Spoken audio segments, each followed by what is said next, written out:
Ketika kita membahas tentang Majapahit, seringkali yang terlintas pertama adalah Gajah Mada dan Sumpah Palapanya atau Hayam Wuruk yang menjadi raja dalam masa keemasan Majapahit. Kedua tokoh ini memang memiliki peran penting dan berjasa besar dalam perkembangan kerajaan Majapahit. Meski begitu, tidak hanya dua tokoh ini saja yang punya peran besar dalam kerajaan Majapahit. Sosok lainnya adalah Tribuana Tunggadewi, seorang wanita yang bertahta sebagai raja ketiga di Majapahit dan merupakan pionir dalam usaha perluasan Nusantara di bawah bendera Panji Getah Getih atau dalam bahasa Indonesia yang berarti bendera merah putih. Video kali ini sangat berkaitan dengan silsilah keluarga kerajaan Singosari, yang mana video tersebut bisa Anda saksikan di postingan saya sebelumnya. Apabila ada kesalahan saya dalam penyebutan nama, gelar, tahun maupun perbedaan versi, sebelumnya saya haturkan mohon maaf yang sebesar-besarnya. Apabila Anda menyukai dengan video saya ini, silahkan Anda bagikan di medsos kalian. Terima kasih. Assalamualaikum warahmatullahi ta'ala wabarakatuh. Salam Rahayu, Om Swastiastu, Namo Buddhaya, salam kebajikan. Selamat datang di Jinglang Channel.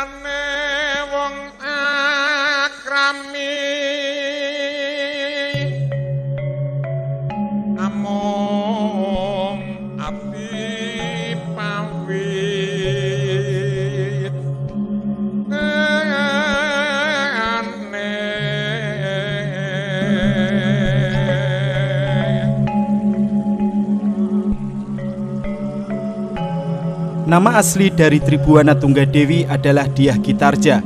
Tribuana Tunggadewi ini memiliki adik perempuan yang bernama Dyah Wiyat dan kakak tiri yang bernama Jayanegara.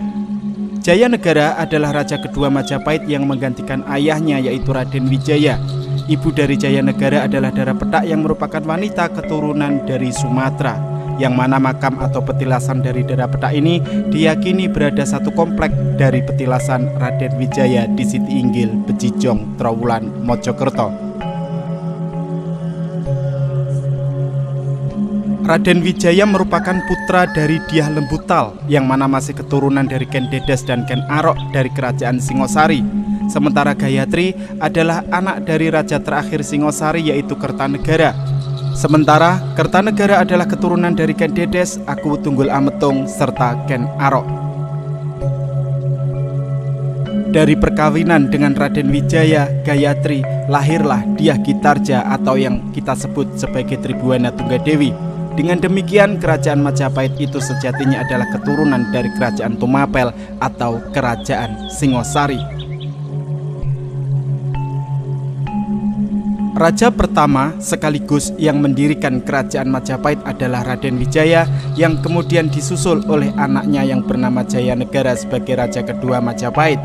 Setelah Jayanegara wafat dan Jayanegara tidak memiliki anak laki-laki, sehingga yang menjadi penerusnya adalah adik perempuannya beda ibu, yaitu Tribuana Tunggadewi.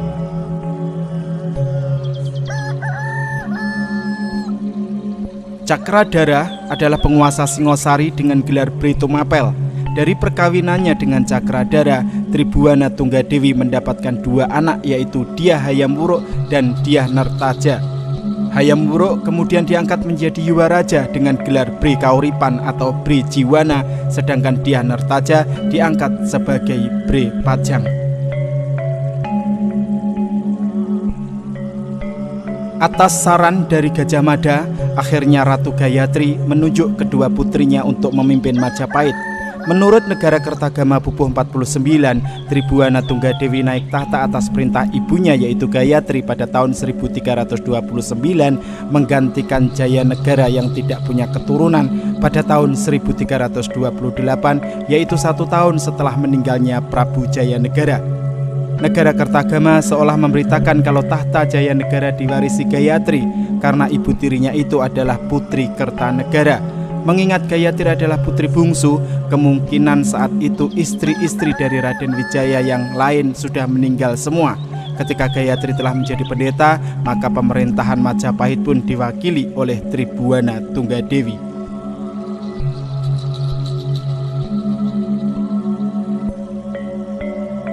Tribuana Wijaya Tunggadewi adalah penguasa ketiga Majapahit yang memerintah pada tahun 1328 sampai 1351.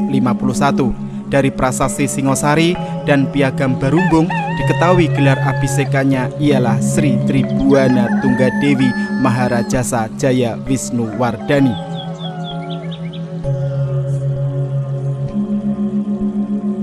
Pemerintahan Tribuana ini terkenal sebagai masa perluasan wilayah Majapahit ke segala arah sebagai pelaksanaan Sumpah Palapa dari Patih Gajah Mada.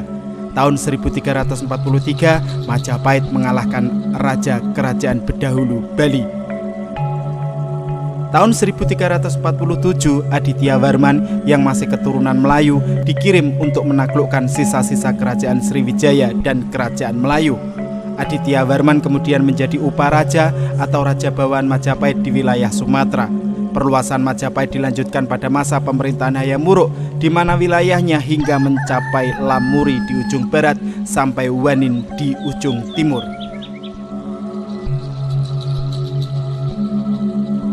Ketika awal masa pemerintahan Tribuana Wijaya Tunggadewi, yang menjadi Patih Amengkubumi adalah Arya Tadah. Pada tahun Saka 1251, Arya Tadah sakit dan merasa sudah tidak mampu lagi mengemban tugas sebagai Patih Amengkubumi. Arya Tadah kemudian mohon kepada sang ratu agar membebaskannya dari jabatan tersebut. Namun permintaan itu masih ditolak karena belum menemukan orang yang tepat untuk menggantikan kedudukannya. Arya Tadah merasa bahwa orang yang tepat untuk menggantikan kedudukannya sebagai Patih Amengkubumi adalah Gajah Mada karena jasa-jasanya terhadap Prabu Jayanegara dan penobatan Tribuana Wijaya Tunggadewi sebagai Ratu Majapahit.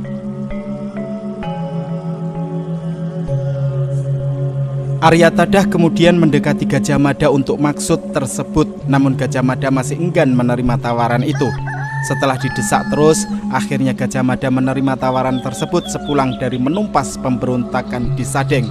Dari peristiwa tersebut dapat kita ketahui bahwa berhati-hatinya Gajah Mada mengambil sikap terhadap orang lain. Gajah Mada tidak ingin mengambil kedudukan orang lain, namun mengharapkan kerelaan dari orang yang menduduki jabatan tersebut, karena dengan kerelaan tersebut diharapkan kerjasama dirinya dengan pejabat yang lalu yaitu Arya Tadah akan berjalan dengan baik. Kemenangan atas Keta dan Sadeng memberikan kesadaran bahwa kekuatan Majapahit telah pulih kembali dan cita-cita untuk mewujudkan politik Nusantara harus kembali diwujudkan. Setelah pulang dari penumpasan Sadeng, Gajah Mada kemudian diangkat menjadi Angabehi dan tidak beberapa lama kemudian diangkat menjadi Patih Amengkubumi, sedangkan Rakembar diangkat menjadi Bekel Araraman. Di bawah prakarsa Raja Tribuana Tunggadewi inilah Majapahit memperluas kekuasaannya. Bersama Patih Gajah Mada, Tribuana Tunggadewi menjadi raja wanita yang tangguh serta cerdas dalam mengatur strategi perluasan wilayah. Di dalam sejarah Nusantara kita ketahui bahwa Tribuana Tunggadewi adalah salah satu raja wanita yang tangguh. Selain itu ada Ratu Sima dari Kerajaan Kalingga, Pramodawardhani dari Kerajaan Medang periode Jawa Tengah, ada Sri Isana dari Kerajaan Medang periode Jawa Timur, dan Sri Suhita dari Kerajaan Majapahit. Tribuana Tunggadewi diperkirakan turun tahta pada tahun 1351 sesudah mengeluarkan prasasti Singosari. Ia kemudian kembali menjadi Brekauripan yang tergabung dalam Sabto Prabu, yaitu semacam Dewan Pertimbangan Agung yang beranggotakan keluarga raja. Adapun yang menjadi Raja Majapahit selanjutnya adalah putranya, yaitu Hayam Wuruk. Tidak diketahui dengan pasti kapan tahun kemangkatan Tribuana Tunggadewi. Para raton hanya memberitakan bahwa Brekauripan tersebut meninggal dunia setelah pengangkatan Gajah Enggon sebagai patih pada tahun 1371. Demikianlah sejarah singkat tentang Tribuana Tunggadewi, Raja ketiga Majapahit. Apabila ada kesalahan saya dalam penyebutan nama, gelar, tahun maupun perbedaan versi, sekali lagi saya aturkan mohon maaf yang sebesar-besarnya. Akhiru kalam, wassalamualaikum warahmatullahi taala wabarakatuh. Salam Rahayu, Om Swastiastu, Namo Buddhaya, salam kebajikan.